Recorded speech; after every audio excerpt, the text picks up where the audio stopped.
Wealth does not follow the hardest worker in the room. It never has. Most people were never told this, and that silence has cost them decades. Solomon, the wealthiest structured mind in recorded history, wrote that wealth gained hastily disappears. But what is gathered quietly, patiently, and with discipline will multiply beyond what effort alone could ever produce. You were taught to earn. You were never taught to attract. The gold magnet protocol, the forgotten frequency of ancient richness, is not a strategy. It is a behavioral law that ancient wealthy households obeyed without question, and that most modern earners violate every single month without realizing it. If this challenges everything you were told about money, stay until the end. The hardest working people you will ever meet are often not the wealthiest. Sit with that for a moment. Not because it is discouraging, but because it is important. Because if effort and wealth were perfectly connected, the pattern would be simple. Work more, earn more, keep more. But history does not show that pattern. History shows something far more interesting and far less discussed. There are people who work extraordinary hours, carry enormous responsibilities, and produce real value in the world. And yet, after decades of this, they remain financially fragile. One interruption, 1 month without income, and the structure collapses. Not because they failed. Not because they lacked intelligence, but because something fundamental was missing. Something that no salary, no promotion, and no extra income stream could replace. And then there are others, quieter people, less visible. They do not talk about money often. They do not display it. They do not chase opportunities loudly. And yet, over time, a kind of financial gravity begins to form around them. Stability, options, reserves. A calm that money provides when it has been allowed to stay long enough to settle. This is not a coincidence. It is a pattern, and it is very old. Most people alive today were taught a specific sequence. Study well. Find stable employment. Increase your income over time. When income increases, upgrade your life accordingly. Repeat this until retirement. This is the accepted model. It is taught in homes, reinforced in schools, and modeled by the majority of working adults across every culture. But there is a problem hidden inside this model, and the problem is not the effort. The effort is real and often admirable. The problem is what happens between earning and keeping. Consider two individuals. Same profession, same monthly salary, same city, same cost of living. They begin their careers at the same time and earn identically for 10 years. The first responds to each income increase by upgrading his life. A better apartment, a newer vehicle, more frequent dining, better clothing. His life looks progressively more successful. He is comfortable, he is respected, he appears, by every visible measure, to be doing well. The second responds to each income increase differently. He upgrades his reserves first. His lifestyle changes slowly, almost invisibly. His apartment is adequate. His vehicle is functional. He lives noticeably below what he earns. He is not impressive to observe. After 10 years, their incomes are identical. But their financial realities are completely different. The first has a polished life with almost no reserves. The second has a quiet life with a growing foundation of structured savings, no debt pressure, and increasing financial options. The difference was not income. It was never income. The difference was structure. This distinction between income and wealth is not a modern discovery. It is ancient, and it was understood with remarkable precision by households that existed long before modern banking, before financial planning, before investment portfolios. The Book of Proverbs, attributed to Solomon, a figure historically associated with extraordinary wealth accumulated over generations, contains a line that has been read millions of times without being fully understood. It says that wealth gained hastily will dwindle, but whoever gathers it little by little will increase it. This is not poetry. This is a mechanism. The ancient wealthy household did not rely on one large income event. It did not depend on a single profitable year or a fortunate transaction. It built reserves continuously, grain stored across seasons, livestock managed carefully, land preserved and passed forward. Nothing was consumed fully. A portion of everything was always retained. These households were not wealthy because they earned more than others. Many of them operated in economies where income levels were relatively similar across communities. They were wealthy because of what they did with what they received before anything else was done with it. Ancient wealth was built on behavior before it was built on income. Here is the assumption that must be broken.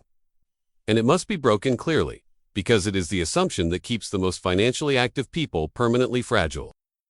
More money means more money available. And technically, that is true, but it misses the actual mechanism entirely. Income is visible. Income is measurable. Income is the number you negotiate, the figure on a contract, the amount transferred monthly, and income matters. No serious wealth philosophy dismisses income. But income is the beginning of the process, not the result. Wealth is what happens after income arrives. Wealth is what you keep. Wealth is what you structure. Wealth is what accumulates over time because it was not consumed immediately. And this, the keeping, the structuring, the allowing money to settle, is where most modern financial behavior completely breaks down. The high earner who consumes everything he earns is not wealthy. He is well paid. These are different things. One is temporary. One builds across time. Wealth is not an earning problem. It is a retention and structure problem. And once you understand that, you begin to see money completely differently. This is where the mechanism must be named directly. Because without naming it, it remains vague. And vague principles do not change behavior. The mechanism is called the gold magnet protocol. It is not a modern system. It is not a strategy invented by any financial institution. It is a behavioral pattern observed across ancient wealthy households, a pattern so consistent, so repeatable, that it functions more like a law than a habit. The principle is this: money accumulates around people who consistently keep, structure, and allocate it before spending it. Over time, not immediately, but over sustained time, something begins to happen. Opportunities appear more frequently. Stability creates decision power. Decision power creates access. It does not follow ambition or visible success signals. Money follows order. Gold respects structure. Wealth moves quietly. And the environment that attracts and holds financial accumulation is one that has been built through discipline, preservation, and consistency, long before any external opportunity arrives. This is the first layer of the mechanism. And it begins with a simple, almost uncomfortable truth about what money actually requires from you. Before money multiplies, it must be kept. Before it can be structured, it must be retained. And before it can be retained, a decision must be made, a foundational decision about what happens the moment income arrives. Ancient households made this decision automatically, as a matter of cultural discipline, before consumption, before provision for the household. Before anything else was allocated, a portion was separated and preserved. Not invested, not spent strategically, simply kept, held, reserved. This is what Proverbs refers to when it speaks of honoring your wealth with the first of all your produce. The first portion was not consumed. It was preserved. It was the proof of discipline before anything else was proven. Modern financial culture has occasionally echoed this as pay yourself first. But the ancient framing carried a weight that the modern version often loses. It was not a tip. It was not advice. It was the first evidence that a household understood the nature of money. That money kept its proper position only when it was treated with order from the very beginning. The first proof of financial discipline is not investing. It is keeping. And this is where the identity shock arrives. Because what this reveals about actually wealthy households, not those who appear wealthy, but those who genuinely are, is surprising to most people. Disciplined families do not upgrade their lifestyle when income increases. They upgrade their reserves first. The lifestyle change, if it comes at all, comes later. Sometimes years later. Sometimes a decade later. The income grows quietly. The reserve grows quietly. The lifestyle remains, to most observers, almost identical to what it was before. This is deeply counterintuitive. The modern assumption is that financial progress should be visible, that success should be expressed, that working harder and earning more should produce a visible upgrade in how you live. And this assumption, this expectation is precisely what prevents most high earners from ever becoming financially stable. The reserve that could have compounded over time is converted instead into a higher cost of living, and a higher cost of living requires more income just to maintain. The cycle tightens. The fragility deepens. And the person earning more each year, paradoxically, becomes more financially dependent, not less. Wealthy households appear financially conservative even when they can afford more. Not because they are rigid, not because they lack ambition, but because they understand something about the nature of money that most people never learn. Wealth grows quietly while lifestyle grows loudly. The one who appears to be doing the most financially is often accumulating the least. And the one who appears to be doing very little, living quietly, spending carefully, building something invisible, is the one whose financial position is strengthening every single month. But the mechanism goes deeper than keeping money. Keeping is only the first layer. There is a second principle at work inside the gold magnet protocol, and it is the one that separates those who simply save from those who actually build wealth over generations. It is hidden not because it is complicated, but because it requires something most people are not willing to practice long enough to experience. The principle involves time. Specifically, what happens to money when it is allowed to remain in structured reserves long enough for something else to begin? Not a strategy, not an investment. Something more foundational than either. When money stays long enough in order, the order itself becomes attractive. Financial stability creates decision clarity. Decision clarity creates opportunity recognition. Opportunity recognition creates access that was previously unavailable. And gradually, not dramatically, but steadily, wealth begins to move toward the structured position, not because of effort, but because of gravity. Wealth is attracted to position, not motion. This is what the ancient household understood. This is what the modern income earner does not yet see. And this is what the second layer of the protocol reveals, a hidden mechanism inside, structured financial behavior that most people will never wait long enough to experience. The question is not whether this is true. The question is whether you are willing to remain disciplined long enough for it to become visible in your own life. And that answer is determined not by what you know, but by who you are becoming. Money that stays long enough in structured order begins to do something that effort alone never produces. It creates gravity. Not metaphorically, functionally. When a household consistently reserves before spending, consistently allocates before consuming, and consistently resists the pressure to expand lifestyle, every time income grows, something begins to accumulate that is larger than the sum of the numbers. Stability becomes visible to the right people. Options appear that were previously unavailable. Decisions that once felt urgent begin to feel patient. And the financial position that was built quietly, month after month, year after year, begins to attract what chaotic financial behavior permanently repels. This is the second principle inside the gold magnet protocol, and it must be stated clearly. Money grows where money stays, not where money moves fastest, not where income is highest, not where ambition is loudest, where money stays, where it is held long enough to settle into structure, where it is treated not as something to be deployed immediately, but as something to be preserved until the right conditions emerge. Ancient merchants understood this with precision. A merchant who spent every season's profit upgrading his operation had nothing to fall back on when a season failed.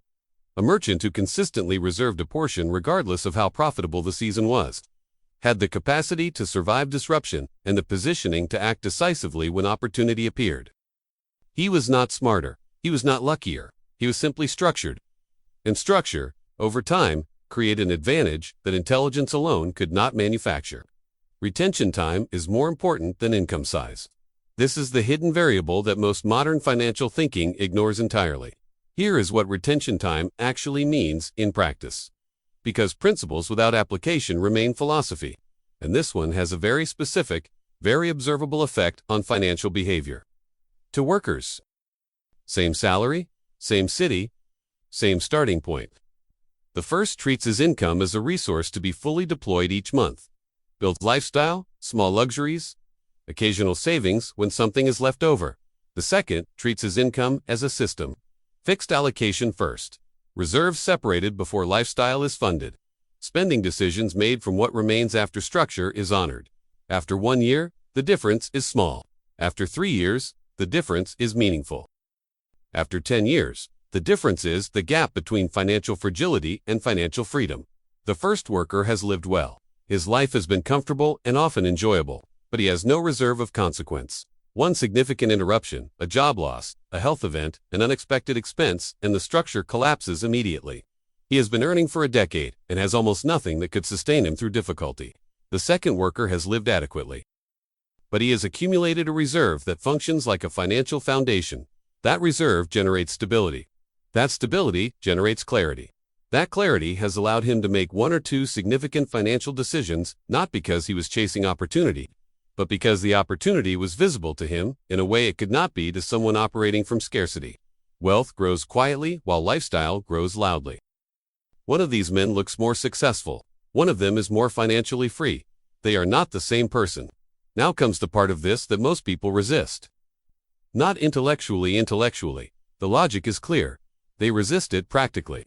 Because the practical application of this protocol requires something that modern culture actively discourages. It requires silence about money. Not secrecy in a troubled sense, but a kind of disciplined quietness around financial behavior. The wealth builder does not announce reserves. does not perform financial progress, does not seek external validation that his financial decisions are working. He simply continues. Month after month, year after year, the same allocation, the same structure, the same reserved discipline regardless of what income level he reaches. This is what Proverbs observes when it describes the disciplined household. There is no celebration of visible wealth. There is no performance of accumulation. The household simply functions according to its internal financial order, and that order, maintained quietly across years, produces an outcome that appears, to outside observers, almost accidental. It is not accidental. It is the most deliberate financial behavior possible. It simply does not look dramatic. And this is precisely why it works. Real wealth is often invisible. There is a reframe that must happen here, because without it, the protocol sounds like deprivation. It sounds like restriction. It sounds like a life of denial in exchange for some distant future payoff. And that framing is completely wrong, and it is worth addressing directly. The hustle culture that dominates much of modern financial thinking tells a specific story. Work more hours. Take more clients. Build more income streams. Move faster. Produce more. Exhaust yourself in the pursuit of financial progress. And income will eventually produce wealth. When every additional hour worked funds a higher cost of living, the result is not freedom, it is a more expensive form of the same dependency. The person earning twice as much but spending twice as much is not twice as free. In many cases, they are less free because their obligations have grown proportionally with their income, and their financial structure has not changed at all. Wealth does not come from speed. It does not come from exhaustion. It does not come from maximizing output while ignoring the behavior that determines what output actually builds. Wealth comes from control. Control of allocation. Control of lifestyle expansion. Control of the emotional responses that cause most people to spend money the moment they feel they have earned the right to spend it. This is not restriction. This is precision. There is a significant difference between living poorly and living intentionally below your means. One is a lack of options. The other is a deliberate financial strategy. The same strategy used by the most consistently wealthy households across recorded history. Wealth comes from control, not speed. And this is where the mechanism shifts from financial behavior into something deeper. Something that determines whether the protocol will ever work for a given individual or whether it will remain an intellectual understanding that never changes anything practical. Wealth is a behavior identity before it is a bank balance. This is the psychological reframe that separates people who understand this information from people who actually embody it. Because understanding is not enough. The information in this narration is available in various forms across centuries of wisdom literature. It is not hidden. It is not rare. And yet, the majority of people who encounter it do not change their financial behavior in any lasting way. The reason is identity. People behave according to who they believe they are. An income earner, someone whose financial identity is organized around producing income, will always find a way to consume that income. Because consuming it confirms the identity. The income was earned. The income is available. The income should be enjoyed. This is a complete internal logic. It is just not a wealth-building logic. A wealth builder, someone whose financial identity is organized around preserving and structuring money, behaves differently at the point of decision. Not because the money is less available. Not because the temptation is absent. But because the decision is evaluated through a different internal standard. Does this allocation serve my structure? Does this spending decision move me toward positioning or away from it? You do not become wealthy when your income increases. You become wealthy when your behavior changes. The income is secondary. The identity is primary. An identity is built through repetition. Through daily and weekly behaviors that reinforce the financial self-concept until it requires no motivation to maintain, because it has become simply how you operate. The ritual is simple. It is not complicated. It does not require sophisticated tools or financial expertise. It requires only consistency and honesty. Once per week or daily. If the discipline is available, observe your money. Not to judge it, not to feel proud or ashamed of it. Simply to know where it is, what it is doing, and whether your allocation is aligned with your stated financial structure. Track your reserves separately from your spending. See it grow, even when it grows slowly. Especially when it grows slowly. Because slow growth that continues uninterrupted for years produces outcomes that fast, inconsistent movement never achieves. Make intentional spending decisions. Not spontaneous ones. Not emotional ones. Not reactive ones triggered by comparison to others or by the feeling that you have earned the right to reward yourself. Intentional ones. Decisions made from structure, not from mood. This ritual builds awareness. Awareness builds discipline. Discipline builds the identity of someone who understands money in a way that most people never will, not because the information is unavailable, but because the patience to practice it consistently is genuinely rare. Wealth is built in small, repeated behaviors, not in large financial events. There is a warning that belongs here. A calm one, not a dramatic one. Impatience destroys more wealth potential than ignorance ever has. The person who begins this protocol and expects visible results within months will almost certainly abandon it, not because the protocol failed, but because wealth gravity takes time to develop. The reserve must grow to a size where it begins to create options. The options must be present before they can be recognized. The recognition must happen before a decision can be made. And the entire sequence requires sustained patience, a willingness to continue the behavior even when the outcome is not yet visible. Many people will understand everything described in this narration. Many will feel the truth of it. Some will begin. And most of those who begin will stop before the gravity develops, before the structure has been in place long enough to begin attracting what it is designed to attract. The ancient household did not plant and harvest in the same season. The land required time. The reserves required time. The wealth required time. And the discipline required to honor that time, without abandoning the process, simply because the result was not yet visible, was itself the most important financial skill of all. Patience is not passive. Patience, in the context of structured wealth building, is an act of discipline. It is the daily choice to maintain the behavior even when nothing dramatic is happening. Even when friends are spending freely and appearing to enjoy it. Even when income could justify more. Even when the reserve feels too small to matter. It always matters. Small, consistent reserves, maintained across long time, produce outcomes that sudden large income almost never does. Gold does not follow noise. It does not follow speed or ambition or the visible performance of success. It does not respond to urgency or reward impatience. It has never worked that way, not in the ancient household, not in the disciplined merchant family, not in any generation of quietly wealthy people who built financial foundations that outlasted their own lifetimes. Gold follows patience. Gold follows structure. Gold follows the household that reserved before it consumed, that delayed lifestyle before it delayed reserves, that treated money with the kind of quiet respect that causes money to settle and remain rather than pass through and disappear. Wealth is not something you chase. It is something you become prepared to hold, and the preparation is not complicated. It is not sophisticated. It is simply this: keep money before you spend it. Structure it before you deploy it. Allow it to remain long enough to create gravity. And repeat this without announcer, without performance. Without impatience for long enough that the discipline becomes identity. Because when discipline becomes identity, the behavior no longer requires effort. It simply becomes how you live. And how you live, repeated across years and decades, becomes what you build. Money stays where it is respected. It grows where it is structured. And it remains quietly, permanently, across generations where it has been patiently kept. This is the gold magnet protocol. Not a shortcut, not a system. A way of being with money that ancient wisdom described and time has consistently confirmed. The question has never been whether it works. The question is whether you will stay patient long enough to let it. Like this video if you think differently about money now.